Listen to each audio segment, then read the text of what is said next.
श्री जी steno Vrindavan. जय श्री राधे। ऊर्जा, परमार्थ, गति 60 शब्द प्रति मिनट, कुल शब्द 328। प्रारंभ करें।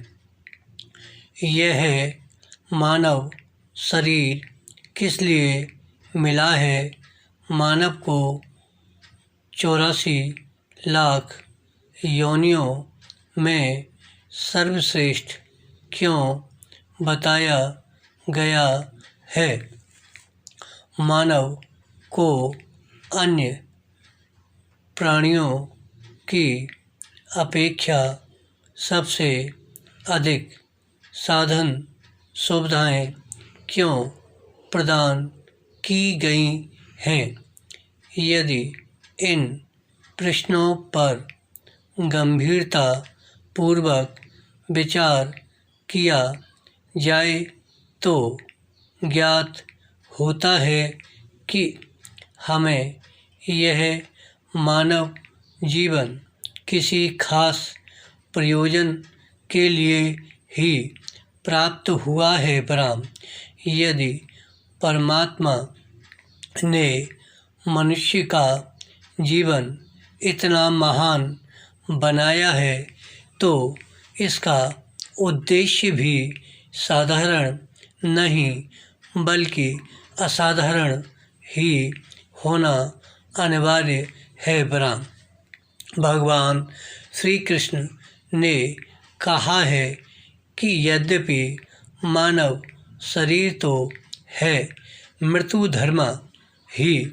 लेकिन इससे परमार्थ की सत्य वस्तु की प्राप्ति भी संभव है। ब्रह्म, साफ है हमें अपनी मृत्यु के पूर्व ही अपने इस जीवन का सदुपयोग करने तथा इसे सार्थक बनाने वाली साधना अवश्य कर लेनी चाहिए। ब्रह्म, श्री कृष्ण कहते हैं कि परमार्थ इस जीवन का श्रेष्ठ और उच्चतम लक्ष्य है। ब्रह्म, यदि मानव इस सत्य को हृदयंगम कर ले तो वह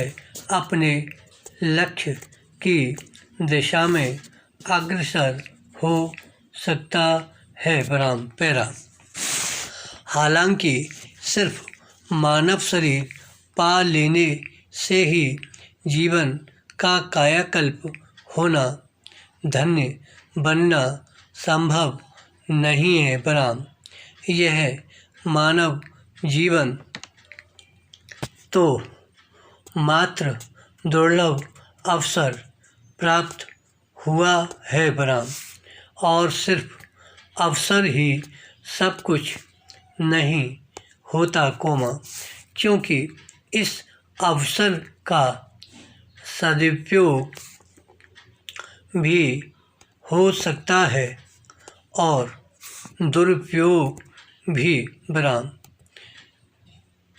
नाई का छुरा हजामत भी बना सकता है और किसी का गर्दन भी काट सकने में समर्थ होता है लेकिन बुद्धिमानी किस में है मनुष्य को इस पर विचार करना चाहिए। ब्रह्म, जाहिर है यह जीवन सीमित समय के लिए ही प्राप्त हुआ है क्योंकि मौत तो जीवन के पीछे पीछे चल रही है। ब्रह्म, कोई नहीं जानता कि वह कब आ जाए। ब्रह्म, ऐसे में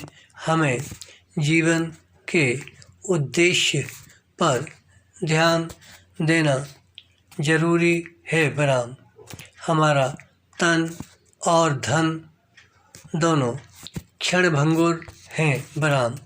हमें इनसे मोह नहीं करना चाहिए बलराम।